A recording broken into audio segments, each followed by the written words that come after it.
வலியற்ற varicose vein சிகிச்சை எளிய 30 நிமிட செயல்முறை. அதே நாளில் வீடு திரும்பலாம். அழையுங்கள் 7207948734. கன்னடத்தில் பல சீரியல்களில் நடித்து தனக்கென தனி இடத்தை பிடித்தவர் நடிகை பவித்ரா ஜெயராம். இவர் கர்நாடக மாநில மாண்டியா மாவட்டத்தில் உள்ள ஹனகெரேவுக்கு சென்றுவிட்டு திரும்பிக் கொண்டிருந்த போது ஷெரிப்பள்ளி என்ற இடத்தில் வந்து கொண்டிருந்த போது கார் கட்டுப்பாட்டை இழந்து டிவைடரில் மோதியது. அப்போது எதிர்ப்பக்கத்தில் வந்த பேருந்து காரின் மீது மோதியது. இதனால் கார் நொறுங்கி போனது. இதில் பவித்ரா ஜெயராம் சம்பவ இடத்திலேயே உயிரிழந்து போனார்.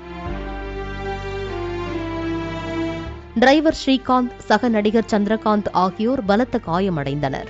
தகவல் அறிந்ததும் சம்பவ இடத்திற்கு விரைந்து சென்ற போலீசார் காயமடைந்தவர்களை மீட்டு மருத்துவமனைக்கு அனுப்பி வைத்தனர். பவித்ரா ஜெயராமின் உடலை மீட்டு மருத்துவமனைக்கு போலீசார் அனுப்பி வைத்தனர். வலியற்ற வெரிகோஸ் வெயின் சிகிச்சை எளிய 30 நிமிட செயல்முறை. அதே நாளில் வீடு திரும்பலாம். அழையுங்கள் 7207948734.